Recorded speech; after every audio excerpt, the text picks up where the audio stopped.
morning, friends. It's Mrs. Kilday here for Sunday story time. I'm still at home and you're still at home and I miss you, but I love reading stories to you. I think you're gonna like this one and I bet you know it. Don't Push the Button by Bill Cotter. Hi, my name is Larry. Welcome to my book. There's only one rule. Don't push the button. Do you see the button? I wonder what will happen if we push it. Seriously, don't even think about it. Are you thinking about it?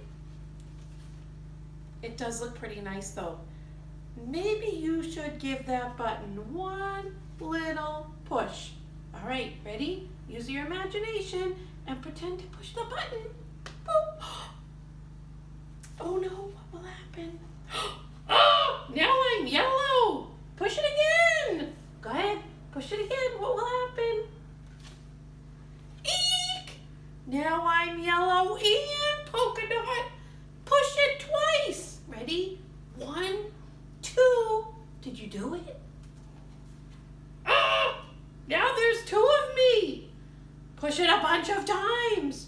Ready? Push it fast and slow. Let's see what happens. Uh-oh. Lots of Larrys. Shake the book to get rid of all the extra Larrys. I'm going to shake the book and you shake yourself.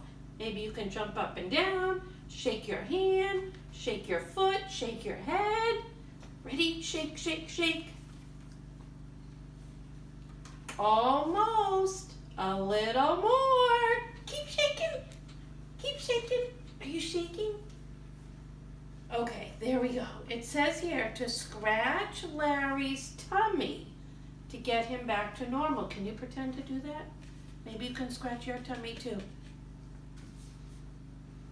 Oh, that tickles. Okay, much better. Let's not push that button again. But that was kind of fun. Maybe just a couple more pushes. I hope you liked today's book, boys and girls. Another fun thing will be on Tuesday. Tuesday is going to be Silly Sock Day. So I want you to wear your silly socks and send us pictures so we can share them. Have a good night, everybody. Bye.